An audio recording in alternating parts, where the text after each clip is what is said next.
You think you're good at reading people? Cute. Let me guess. You trust what they say? You believe what's on the surface? Buddy, that's how people get played daily. Here's the truth. People aren't complicated. They're just scared. Scared of being seen. Scared of being judged. So they fake it. They wear smiles like bulletproof vests, post blessed selfies while drowning in insecurity, and drop motivational quotes they don't even believe.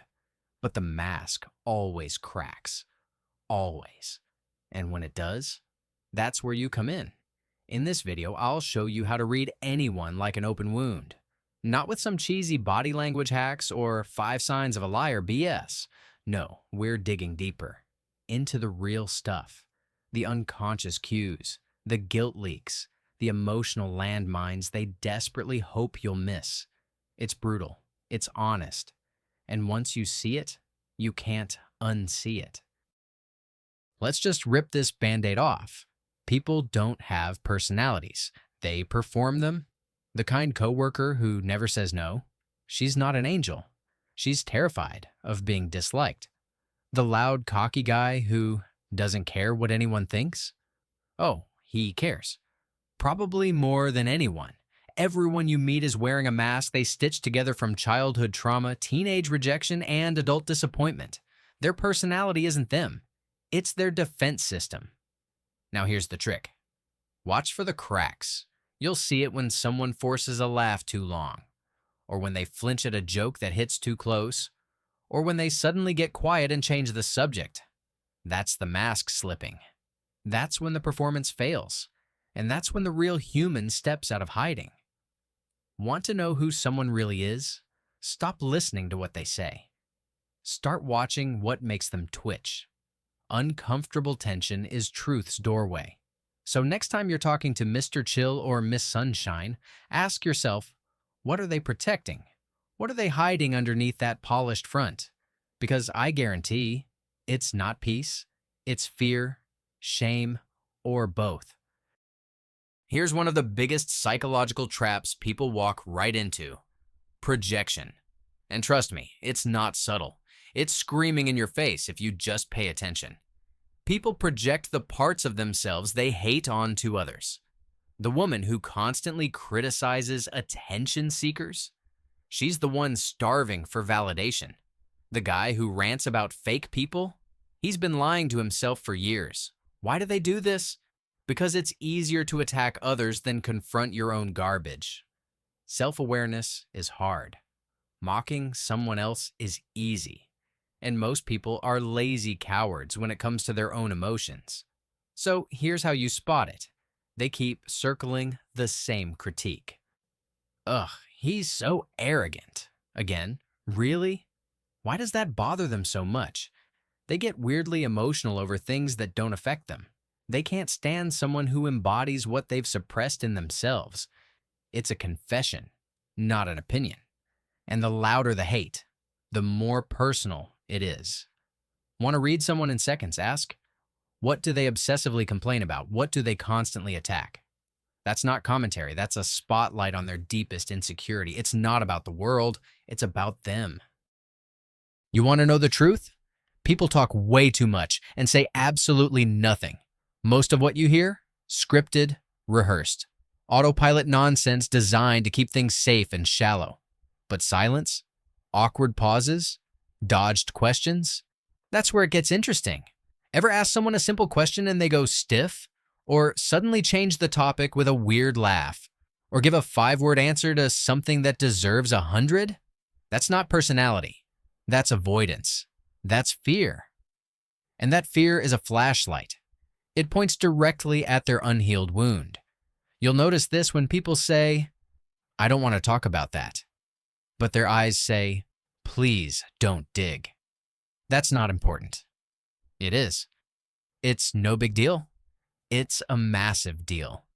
Silence is rarely empty. It's strategic. And the funny part? The stuff they avoid. That's where the truth lives.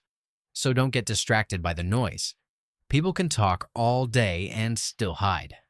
But in that weird, tense pause, that's where you listen. Let's talk about fake confidence. You know the type. That guy who walks into a room like he owns it, talks like he's God's gift to earth, and makes sure everyone knows just how successful he is. Want to know what he's hiding?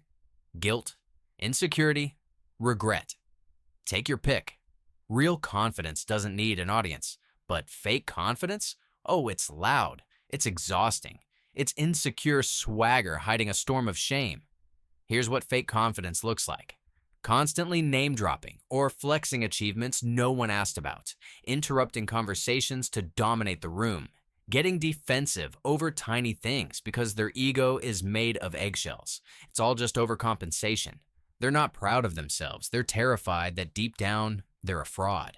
So next time someone looks like they've got it all together, don't buy the performance. Ask yourself, what are they trying to bury?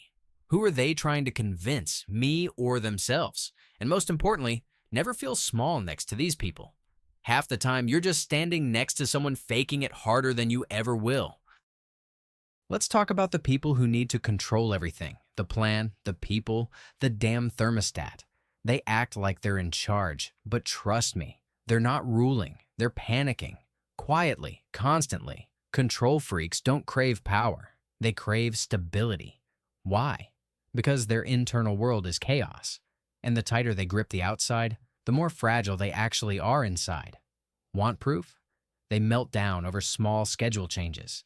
They micromanage your every move like you're a malfunctioning robot. They can't relax, ever. Even on vacation, they're planning how to relax. That's not strength. That's survival. They're terrified that the moment they let go, everything will fall apart. Why? Because that's what happened in their past. They grew up in chaos or unpredictability or neglect. And now they build their lives like Jenga towers, tight, tall, tense. Here's the kicker. They don't even know they're doing it.